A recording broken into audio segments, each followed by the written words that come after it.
Chapter 22. What about Mitch? Wilks scanned the wide corridor as Powell drove the loaded truck, looking for somebody who might recognize them. So far, nothing. I don't know, Wilks said. After that last stunt with the guards in the hangar, he'll have bailed out of the life support control room. Spears would have sent troops to secure it. We're lucky he stuck around as long as he did. You promised we wouldn't leave him. Look, Billie, he's brighter than 9/10 of the troopers on this base, and that probably includes me. He'll know we have to get off this planet. We don't know what Spears has in mind, exactly. But once he's lifted, whoever is left behind is history. Probably pretty quick. We haven't seen any of the aliens lately, Billie said. Maybe they're all dead. You don't believe that. Powell cleared his throat. Spears has probably gotten them back under control using the Queen, he said. But Mitch has got himself some dandy new metal legs and enough sense to know where they need to take him, Wilks finished. He's probably hiding in one of the hangars already. Billie fell silent. She wasn't sure how she felt, but she didn't want to leave Mitch behind. That much she knew. We aren't going to just drive up to the ship, are we? She said. I don't see why not. Keep your head down. Nobody'll notice you. They're in a hurry. Nobody's going to expect to see us driving the truck. We park, hop off, get lost in the shuffle. It seems unlikely. You don't know Marines very well, Wilks said. He's right, Powell put in. Everybody will be so nervous about screwing up and getting left behind, they won't be working by the numbers. Billie shook her head. She didn't think it would work, but she didn't have any better ideas. Pretty much everything material that Spears valued could be tucked into a single hardshell case. There was the pair of matched Smith & Wesson snub-nosed stainless steel revolvers with custom wood grips. Antiques that had belonged to a former South American tin-pot dictator who'd set himself up as ruler on Lebanon II in the Khadaji system. Spears had pulled the weapons from the man's belt after he'd shot him in the head. Here were the carefully packed cigars, snug in their inert gas containers inside a padded plastic box. Next to the cigars, a reader and a small collection of read-only infoballs, military manuals, and histories.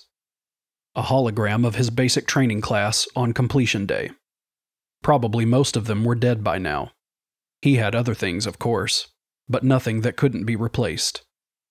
A soldier traveled best who traveled light, after all. His packing done, Spears left his quarters and started for the ship. He did not look back. Despite what he'd told Billie, Wilks was nervous. The hangar was huge, and there was a lot of scurrying activity. But if something was going to go wrong, it would be in the next few minutes. Well, a man did what he had to do, and fuck the rest of it. At least he was armed now, and if he went down, he would go down fighting. There were worse ways to die if you were a Marine. And being eaten from the inside out by an alien baby was as bad as anything he could imagine. Two troopers using hoop lifts were busy loading the aliens into the ship. The name stenciled on the side was CMC MacArthur. Pull around beyond the other truck, Wilks said. Park it and step off the opposite side, away from the loaders. There's a service bay forward, amidships, right? Right. What do we do if somebody recognizes us? Billie asked. Put them down. The ship is leaving. If we have to fight our way onto it, that's what we do. We can slag the hatch controls and lift right through the roof panel if we have to. Major, you got a problem with that? Powell shook his head, but did not speak. Wilks wasn't sure about Powell, but he didn't have a lot of choice about his allies at the moment. Billie, yeah. Bueller, if he showed up. Powell, well, he guessed he'd see. The truck carrying its cargo of potential death rolled forward on its fat silicone tires.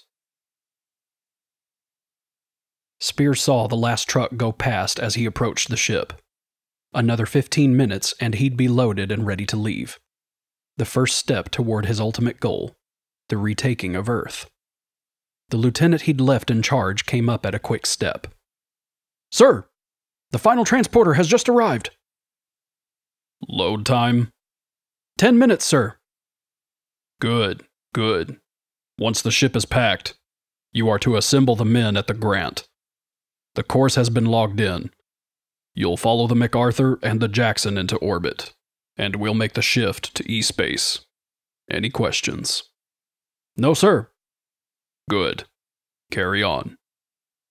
Spears looked at the men loading the MacArthur, nodded at one of them who glanced over at him, strode away toward the command ship Jackson. Wilks and Billie were almost at the service hatch when somebody behind them called out. Hey, you three! What are you doing there? This place is off limits!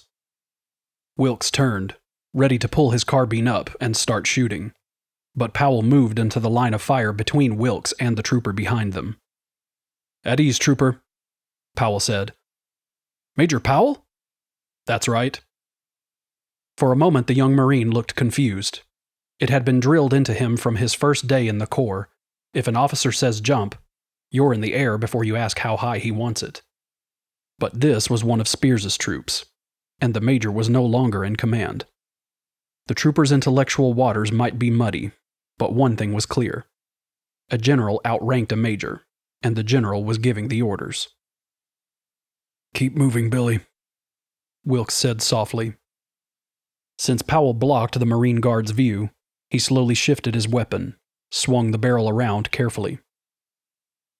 You'd better come with me, sir, the trooper said. I don't have time for this, Marine, Powell said.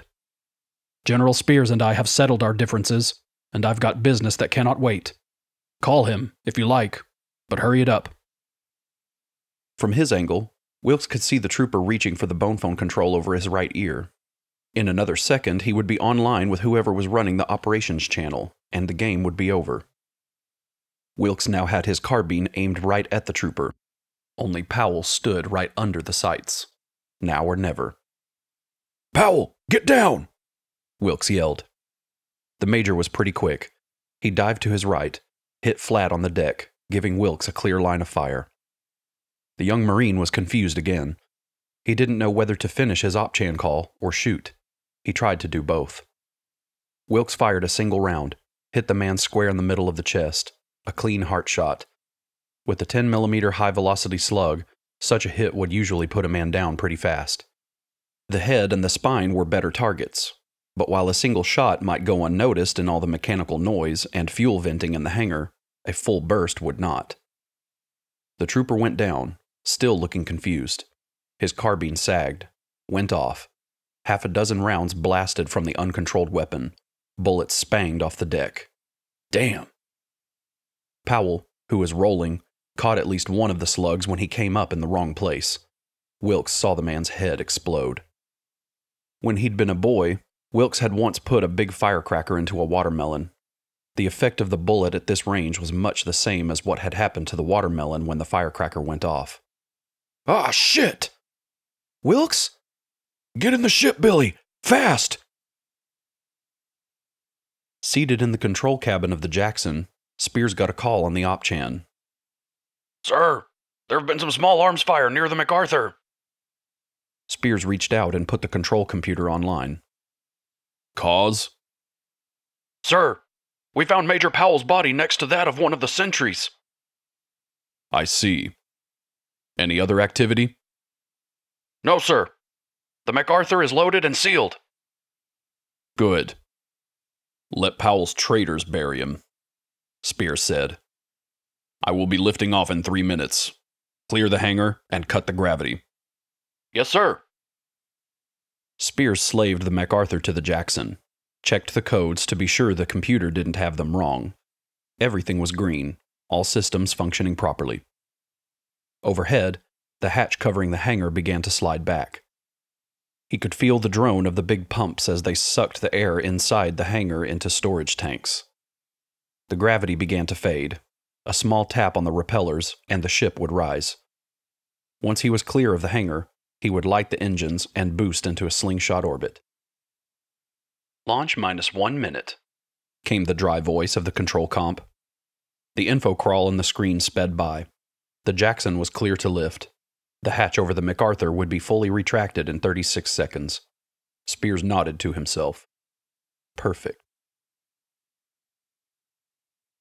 Inside the ship, Billie and Wilks looked at rows of aliens in their containers, stacked on their sides in bins, 3 high.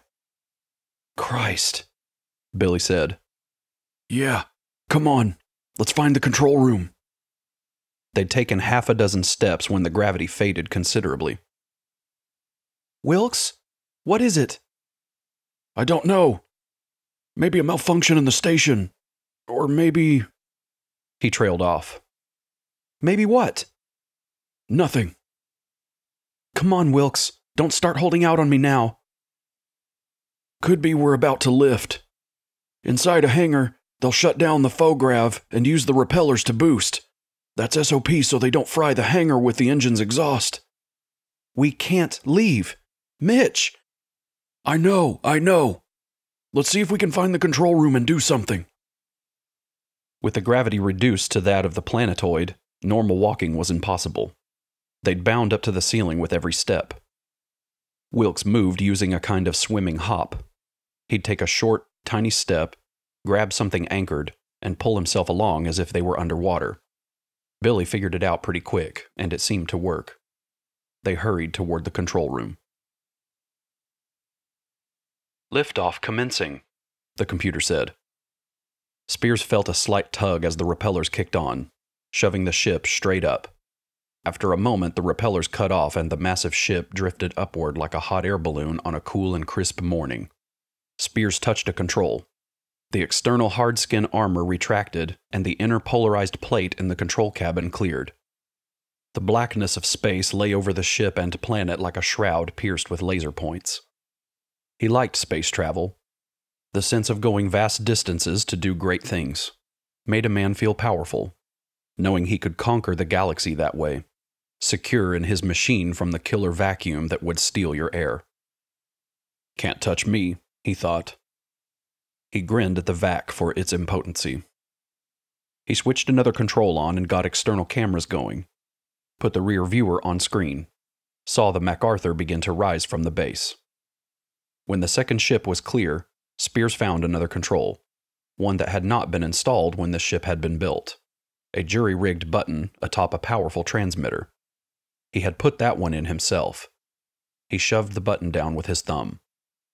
Below, the engines of the remaining starships would begin converting themselves to molten waste. In less than a minute, what had been the acme of man's technology would be no more than a white-hot soup of swirling metal and plastic and electroviral matrices, all cooked beyond repair by anyone less than a god. And if God could fix them, he was one hell of an engineer. Carefully, Spears opened the plastic box containing his cigars. He picked one from the middle of the box, pulled out the tube, twisted the airtight cap free. A tiny whoosh as the inert gas escaped, bringing with it the smell of a fresh cigar.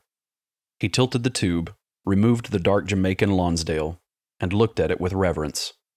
Worth a fortune, the dark-leafed beauty was about to go up in smoke. He smiled. Wasn't that the way of things? Even a great cigar would be nothing but ash after it was smoked.